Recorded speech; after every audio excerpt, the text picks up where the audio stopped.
that pre-workout meal. Get some chicken cooked up.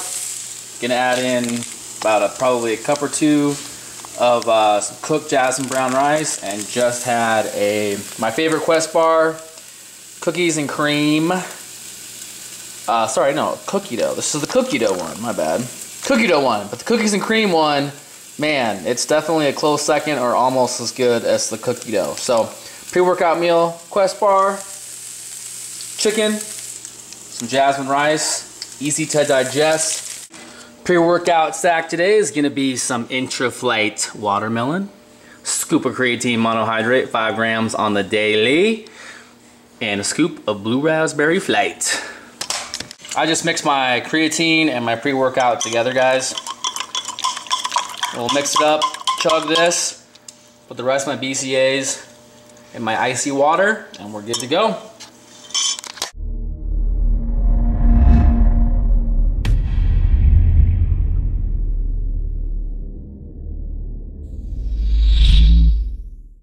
Alright guys, so just give you a quick little insight to one of my pre-workout meals. Like I said, I'm big on eating foods that are just easy to digest. So once you get in the gym, you don't feel like you have a ton of food still sitting in your gut.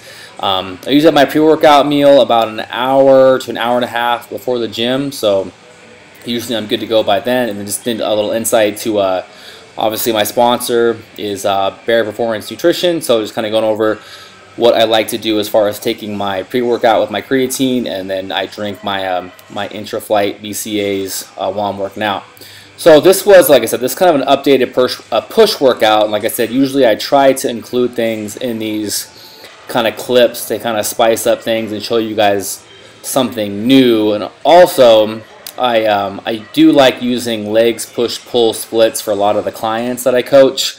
So the more kind of push workouts I put up, pull workouts, leg workouts, it just gives my clients new ideas, and I use these to I reference these videos for them to kind of give them new ideas. But this day, our flat barbell bench was being used, so we decided to kind of do a progressive overload type kind of scheme on the flat dumbbell bench. One thing I will say that sucks about my gym is our dumbbells are very old school, and the handles are like very thin. So, I don't know, it's just, I've always hated the dumbbells at my gym. It's one of my biggest pet peeves. And then also, our 110s, 115s, and 120s, the handles are completely bent. So they're pretty much useless. So I have to jump from like 105s to 130s. And 130s with a really super thin handle feels like way heavier than usually at 130s I've tried in the past with like newer style dumbbells. But, so for me, I went up to, the heaviest I went on these in these last sets was up to like the 130-pound dumbbells for, I think I did like 2 sets of 3. The first sets I did 105s for 2 sets of 5, and then I went 130s for 2 sets of 3, and then a final set that you're seeing here where I think I did 5 reps with 130 pounds. So this next exercise, just a dumbbell incline press, but the reason why I wanted to accentuate this and show it kind of from the side here is we have the bench. I believe this is the 15-degree angle. I know most people usually have it at the 30 or the 35 or the 45-degree angle, but this is a lower incline on the bench, and it's just something that both me and Devin kind of started trying recently, and we both personally feel that it feels just way better as far as taking out a lot of the front delts and focusing just on upper chest. I mean, you literally feel this right at that upper chest, like right below the chin. As you can kind of see here, it's kind of like trying to kind of get a good angle there, kind of showing you. And as you can see it, you can kind of see where the bench is there. It's on the 15-degree mark, which is a totally lower angle than most people do. When you watch most people do incline presses, it just looks more like they're working their front delt. So give this a shot if you have not tried it. And then moving on, you've seen these in the past. This is a kind of a decline setup with weighted dips, and then we supersetted those into a decline, just a decline dumbbell fly. I love these. I always kind of forget some of these movements just because you usually end up doing cables because it's kind of easier to get into, and usually our decline bench in our gym is being used with people doing abs on it and whatnot. So just yeah, if you haven't done decline dumbbell flies, they feel awesome. Give those a shot. So again, guys, this is a push workout. So we always start off with chest, and then we move on to shoulders. And what we did, just to make sure this workout doesn't take 6 hours, is we did a hammer strength shoulder press, supersetted with the lateral raise machine here. So we did like a set of, I believe, like 10 to 12 reps on the hammer strength shoulder press, and then literally superset it right away with these machine lateral raises. So here's me going through mine. This is definitely a nice kind of machine if you don't feel like doing dumbbells or barbell type movement. This is definitely a very nice alternative.